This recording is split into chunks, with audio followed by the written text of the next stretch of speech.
పాత్రికేయ మిత్రులకు నమస్తే.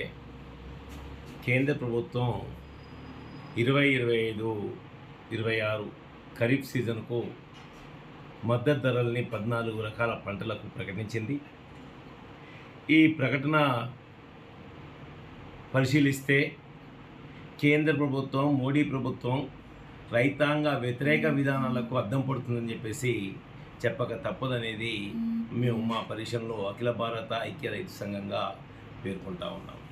ముఖ్యంగా ఏదైతే ఎన్నికల్లో వాగ్దానం చేసినట్టుగా స్వామినాథన్ కమిషన్ సిఫారసుల మేరకు మేము ఎంఎస్పిని అన్ని పంటలకు ప్రకటిస్తామని చెప్పి 100 రకాల పంటలకు గాను ఇవాళ 14 రకాల పంటలకి ప్రకటించడం, అందులో తెలంగాణ రాష్ట్ర ప్రభుత్వం కానీ అట్లాగే ఇతర రాష్ట్ర ప్రభుత్వాలు సిఫారసులను కూడా పరిగణలోకి తీసుకోకుండా, స్వామినాథన్ కమిషన్ సిఫారసులు పరిగణలోకి తీసుకోకుండా ఈరోజు వ్యాపార వర్గాలకు, కార్పొరేట్ వ్యక్తులకు లాభం చేకూర్చే విధంగా, రైతాంగానికి నష్టం చేకూర్చే విధంగా ఈరోజు ఈ ఎంఎస్పిని ప్రకటించడం విచారకరం అని చెప్పేసి అఖిల భారత ఐక్య రైతు సంఘం పేర్కొంటూ ఉంది, విమర్శిస్తూ ఉంది.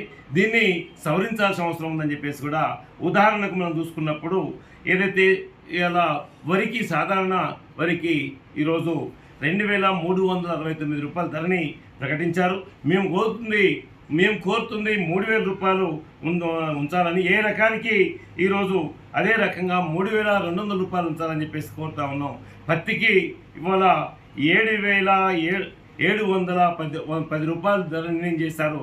ఇది ఆ విధంగా కాకుండా 8,500 రూపాయలు ఉండాలని చెప్పేసి మేము డిమాండ్ చేస్తూ ఉన్నాం.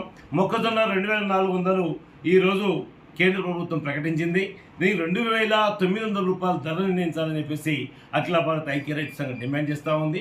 ఈరోజు చేసిన ఏదైతే ప్రకటన చేశారో ఆ ప్రకటన అంతా కూడా మనం పరిశీలిస్తే 14 రకాల పంటలకు కూడా రైతు పెట్టుబడికి ఇవాళ నష్టం తీసుకొచ్చే విధంగా ఉంది.